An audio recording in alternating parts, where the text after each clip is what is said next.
Parashat Chukat. Les enfants d'Israël, toute la communauté, arrivèrent au désert de Sin dans le premier mois, et le peuple s'arrêta à Kadesh. Myriam mourut en ce lieu et fut ensevelie. Or la communauté manqua d'eau, et ils s'ameutèrent contre Moïse et Aaron, et le peuple chercha querelle à Moïse. Nombre, chapitre 20. Nos sages font remarquer que le manque d'eau provenait essentiellement de la négligence observée de la part de la communauté lors du décès de Myriam. L'oraison funèbre qui devait l'accompagner manquait d'éclat, alors que la disparition de Moïse et d'Aaron fut ressentie avec douleur, et la communauté les pleura pendant 30 jours. L'absence de Myriam sera ressentie par le manque d'eau, car le puits qui avait alimenté le peuple d'Israël était dû au mérite de la prophétesse Myriam.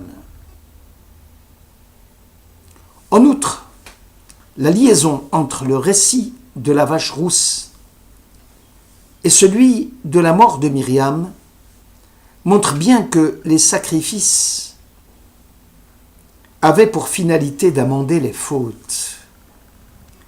La disparition du juste produit les mêmes effets que ceux du sacrifice expiatoire. La vache rousse prend en charge, littéralement, essuie les excréments de son veau. La mère de tout Israël, ici Myriam, a le souci permanent du bien-être de ses enfants, comme la vache s'occupe de son veau. Dans la Torah, on recense à 4 reprises le rapport existant entre le juste et le sacrifice. La mort tragique des fils d'Aaron avait eu lieu le Yom Kippour, jour du pardon. La disparition de Myriam fait suite au sacrifice de la vache rousse. Le décès d'Aaron est suivi de la confection des habits sacerdotaux dont la fonction essentielle était de réparer les fautes commises par la communauté d'Israël. La disparition d'Aaron fut relatée après l'épisode de la brisure des tables de la loi, car si le grand pontife venait à quitter Israël, c'est la Torah en deuil qui le pleure. Chaque génération tire, disent nos sages, un quadruple profit de l'existence des justes en son sein. Le monde entier se nourrit par le canal du juste. Le Talmud cite l'exemple de Hanina ben Dossa, un docteur de la Mishnah, qui lui-même vivait dans une grande misère et qui arrivait par ses mérites à subvenir aux besoins de ses contemporains en intercédant près du Très-Haut en faveur de ses coreligionnaires.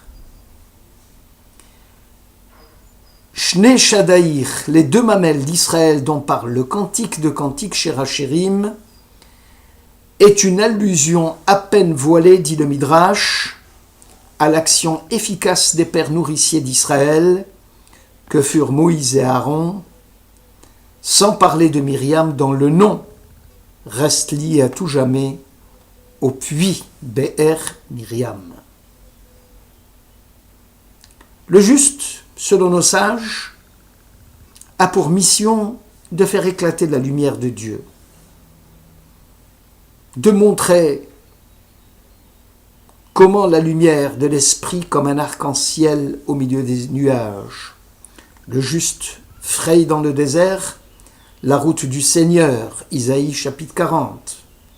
La disparition du juste sera assimilée aux tables de la loi brisée.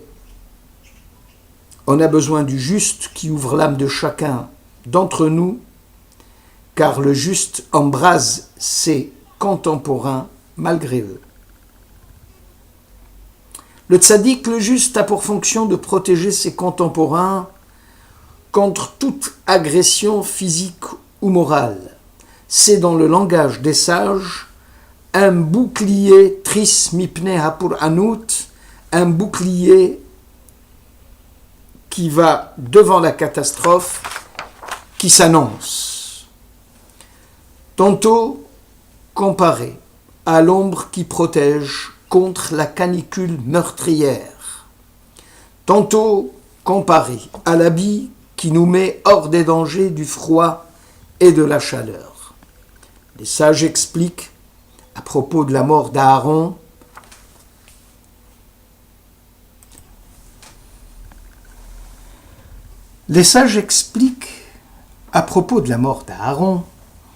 la communauté prit peur, vaïrou, quand Aaron mourut. Il y a lieu de lire vaïrou, le peuple vit alors. Le verbe voir signifie que le juste qu'il est protégé, à l'instar de l'habit venant à disparaître, il s'agissait des nuées de gloire qui étaient là par les mérites d'Aaron. Le peuple s'est alors senti dénudé, sans sécurité aucune. Enfin, même la mort du juste sert à amender la faute de ses contemporains. D'où la tradition à lire la section relative à la mort des fils d'Aaron, le Yom Kippour.